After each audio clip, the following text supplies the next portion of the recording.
Sisters and brothers of America.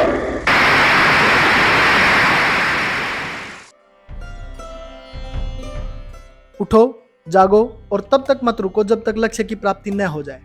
Swami Vivekananda ji के ये शब्द आज तक युवाओं को प्रेरणा देते हैं। लेकिन स्वामी विवेकानंद जी के जीवन में अद्भुत मोड़ तब आया जब वे खेतड़ी के राजा अजीत सिंह से मिले।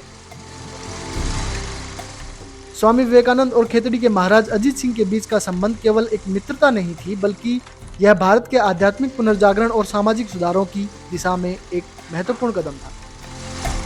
स्वामी विवेकानंद ने कई बार कहा, राजा अजीत सिंह मेरे इस जीवन के एकमात्र मित्र हैं। उनके बिना मैं अपने जीवन में वह कार्य कभी पूरा नहीं कर पाता जो उनकी सहायता से कर पाया। इस मित्रता की गहराई और प्रभाव को समझने के लिए हमें खेतड़ी की पावन धरती पर चलना होगा, जहां इन दो महान विभूतियों का मिलन हुआ। खेतड़ी में बिताया गया समय स्वामी विवेकानंद जी के जीवन का एक बहुत ही महत्वपूर्ण मोड़ था। इसी दौरान उन्होंने अपने भविष्य के कार्यों की रूपरेखा तैयार की। राजा अजीत सिंह और स्वामी विवेकानंद के बीच का आध्यात्मिक और व्यक्तिगत बंधन भारतीय इतिहास का एक ऐसा अध्याय है जिसने देश के भविष्य को दिशा दी।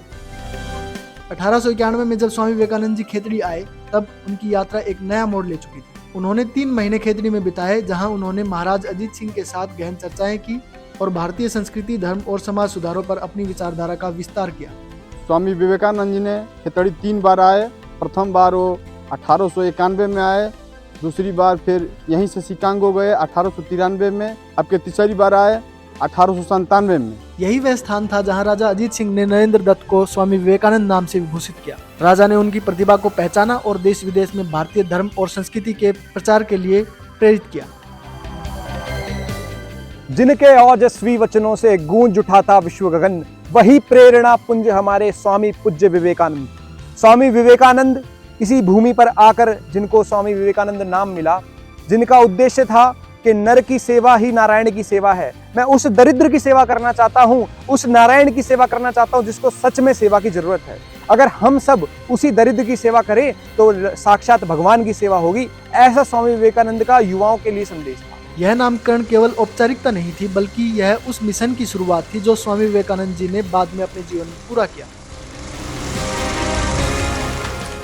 स्वामी विवेकानंद का वह चोगा और पगड़ी जो उन्होंने शिकागो की विश्व धर्म संसद में पहनी थी, वह खेतड़ी की ही देन थी। यह वेशभूषा न केवल उनकी भारतीय पहचान का प्रतीक बनी, बल्कि वैश्विक मंच पर भारतीय संस्कृति का प्रतिनिधित्व भी किया। स्वामी विवेकानंद जी को जो साफा आप देखते हैं, वो राजस्थानी साफा भी इसी स्थान से मिला और शिकागो जाने की प्रेरणा के साथ साथ उसका धन संग्रह का सारा काम इस खेतड़ी की भूमि ने दिया। स्वामी विवेकानंद जी की एक चिंता थी कि मेरे जाने के बाद मेरी माँ का पालन पोषण कैसे होगा। उनकी माँ का सारा पालन पोषण खेतड़ी के राजा ने सारी व्यवस्था करी और मासिक 100 रुपये प्रति माह ऐसा मासिक देय मानधन माँ को प्रोवाइड करने का काम राजा खेतड़ी की सल्तनत ने किया।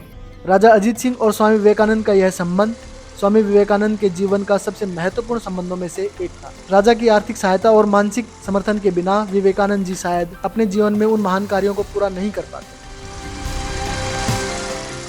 राजा अजीत सिंह ने न केवल विवेकानंद को विदेश यात्रा के लिए प्रोत्साहित किया, बल्कि उन्होंने उन्हें वह मंच भी दिया जहां से वे भारत के गौरवशाली अतीत और भविष्य का प्रतिनिधित्व भी कर सके।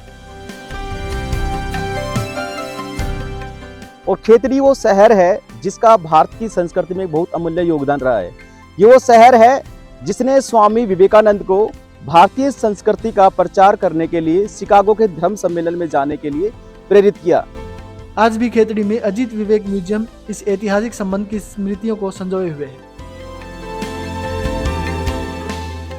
यह संग्रहालय उन ऐतिहासिक वस्त्रों, दस्तावेजों और अन्य महत्वपूर्ण धरोहरों का संग्रह है जो इस मित्रता की गवाही देते हैं।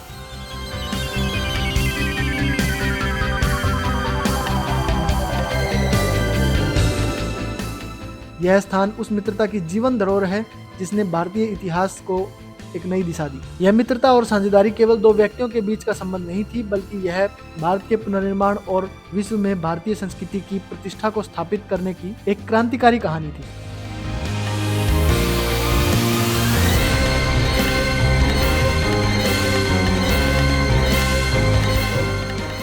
खेतड़ी की यह पावन भूमि आज भी उस अद्भुत संबंध की गवाही देती है जिसने न केवल स्वामी विवेकानंद जी के जीवन को बदला, बल्कि संपूर्ण विश्व को भारतीय दर्शन का बोध कराया।